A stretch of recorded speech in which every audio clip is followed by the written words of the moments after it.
What's up world, it's your boy Drew Marcy here for How to Rap, and in this video we're going to give you 3 essential rap lyric writing tips in finding your rap flow if you're a beginner. But this content is also going to be useful for you if you're an intermediate or even advanced rapper, because we're going to break down the science of what you're doing when you're finding your rap flow, and we'll provide additional rap lyric writing tips for context for you anytime that you're finding your rap flow and explain it. Now, as the #1 most subscribed YouTube channel on How to Rap and the science of rap lyric creation, we've noticed several patterns on how rappers choose to write when finding your rap flow, and organize the content here in an easy to follow fashion with disadvantages and advantages. So sit back, relax, and enjoy How to Find Your Rap Flow explained. Now, before you begin, be sure to subscribe to this channel with notifications, because we drop multiple videos a week on finding your rap flow, rap lyric writing, and how to start a full-time career as a rapper. And if you'd like personalized coaching, your questions answered directly by me or other coaches, and instant one-on-one feedback for your track, simply text 774-HOW-TO-RAP. That's 774-469-2727, and we'll get to work. Now, today's video is inspired by a question from one of the people in the How to Rap Nation who just texted that number I just mentioned, and he asked, "How to Rap, I have a question and I'm not sure if it's been asked or answered already. My question is, when you're stuck on a beat, finding a flow, is it best to hear and work on the beat with time, or is it best to listen to the beat on repeat and get more feel and groove with that beat?" Great question, and the way we're gonna do this is break this down into 3 possible rap lyric writing processes for you to consider, or that you may already do depending on if you're a beginner, advanced, or whatever style you've grown into.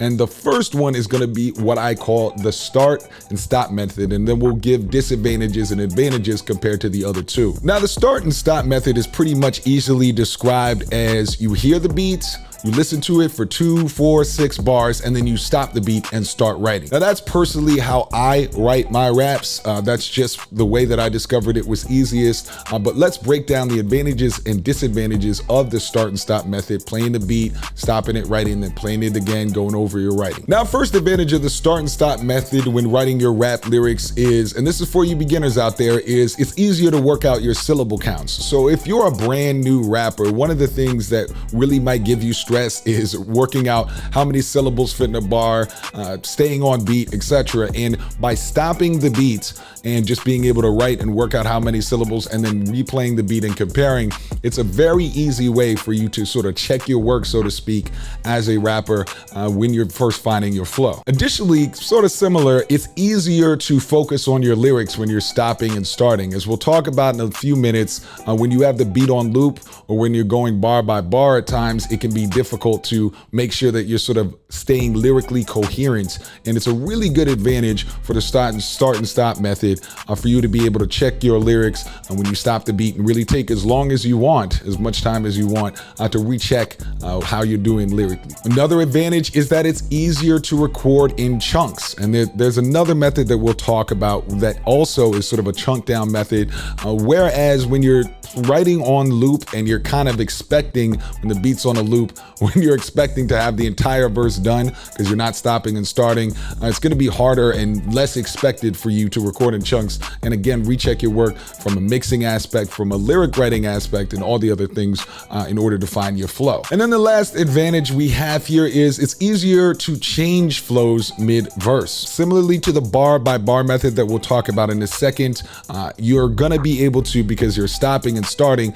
checking your work every 2 to 4 bars as you're rechecking, going through the beat, you're going to be able to know, okay, well, I've been staying on this same flow for the last 4 to 8 bars, because every single time I decide to write some new bars, I have to restart the beat. And so I'm able to compare easier, and it's easier when you're doing the start and stop method to not be redundant when it comes to your cadence, your syncopation, and your flow. Now, the disadvantages of this start and stop method. First, it's harder to write in the studio when you have a gang of rappers, especially if they are preferring to do it by writing their flows to a beat on loop. What I've found over the years is that when you're collaborating with other artists or you're working with certain producers, what they kind of expect you to do at times is just to have the beat on loop. They can go do their thing, just eat some food, work on other aspects of the song, have the other rappers writing, and they might just want it on a loop. And if you're like, yo, only way I can write is to have it start and stop. It can be really annoying and frustrating for everybody, or you got to go to a whole different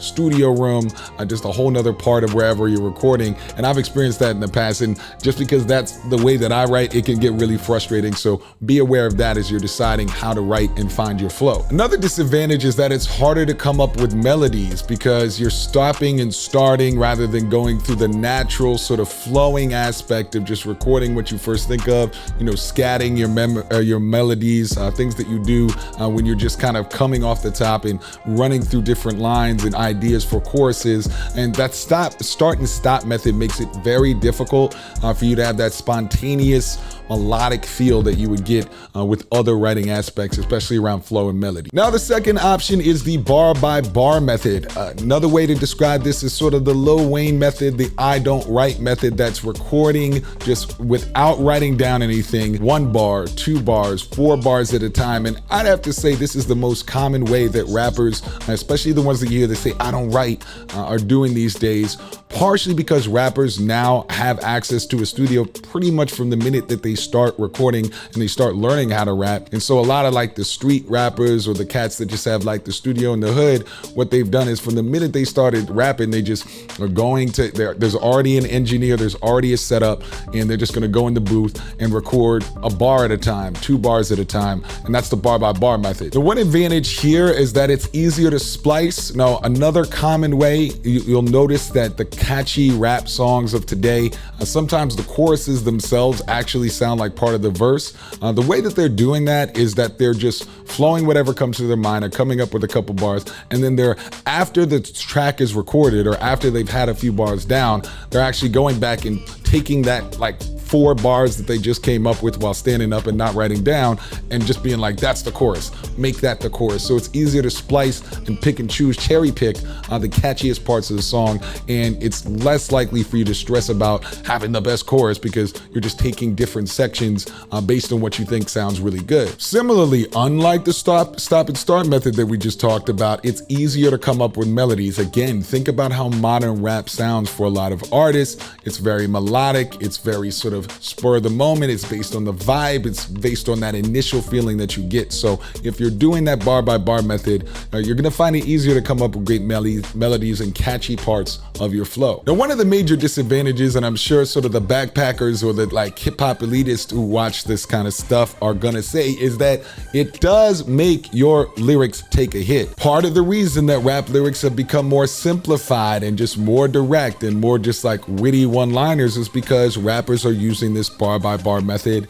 They're focused more on melodies, they're focused more on vibe, they're focused on the line by line experience that they're taking the listener through, which does make it exciting for those of us that like more 21st century rap, but it does mean that the lyrics are often going to take a hit because you're not as focused, you're not stopping, you're not starting, you're not revising your work, you're not reconsidering your work. So that's a danger of the bar by bar method. And the last possible option is the listen and loop method. All right. And so that's kind of what we started at the beginning, the idea that you just have the beat on loop over and over and over again, and then you're writing your lyrics. Advantages, sort of like the opposite of what we talked about with the start and stop method, is that it's easier to write a bunch of bars and get your verse finished with other rappers in the room, because if you all agree, or it's easiest for all of y'all in the room to write with a beat on loop, y'all can all just sit there in silence for the most part and write your verses and then just go in the booth and get it done. Again, real life experience dictates that this is possible. I've been in a ton of studios where rappers do this. This is how entire crews can write songs within an hour together and they're all ready to go. Additionally, it's good for everybody else in the studio, all right? Producers, engineers can zone out or work on other parts of the mixing and stuff. They throw some headphones on, the producer can add to the beat, etc.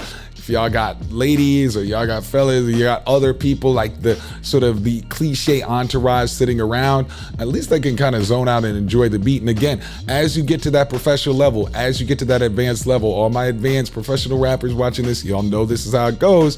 You're gonna have a lot of people around the studio, and the more you can make it an enjoyable experience for them and the more comfortable you are just writing with the beat going on and on, it can make for a better studio experience at a professional level. And one of the main disadvantages though is that it doesn't take beat changes into account, all right? So one of the, again, the modern way rap goes, especially with the influence of Lil Wayne, is that people often want to hear the flow, the syncopation, the cadence change like every 2-4 bars to keep it exciting. And if you're writing onto a loop, you're not really writing or reacting step by step to if, you know, the horns drop out or if there's like a breakdown. And so if you're just listening to a loop, it's not going to be as easy to take those things into account. Also, it makes it harder to come up with melodies, kind of similar to start and stop method, because you're just hearing a loop. You're not taking the time to, you know, go bar by bar and think of a new run or a new melodic line and things like that. And last, you can just straight up get earworm from this, right? You can just, if you listen to a beat, and I've seen this again in the studio, if you listen to a beat a million times, like over and over and over again, you can kind of get writer's block or melodic earworm because you're just listening to the same thing over and over again. I mean, that's basic biology. So those are some of the main concepts in finding your flow. Now, be sure to check the video description box because I'm going to give you a free video course on songwriting so that all these ideas can be put together in a cohesive narrative, the way professional rappers do it, with great choruses, where to put the chorus, where do I add a bridge, etc. like that. And we also have a bonus flow course that comes with our best-selling course. So I'll put that in the video description box below so you can have more information as you grow. Now, before you go, I want to see you in the comments. Which of these 3 methods do you personally use? All right, I want to see, we have a great community of rappers there. Which of the 3 do you personally use? Tell us a little bit about your rap lyric writing process. Be sure to text us if you want more information and work with me directly. Get your free courses in the video description box below, and hopefully you found this helpful. Until the next one, it's the big homie Drew. I'm out.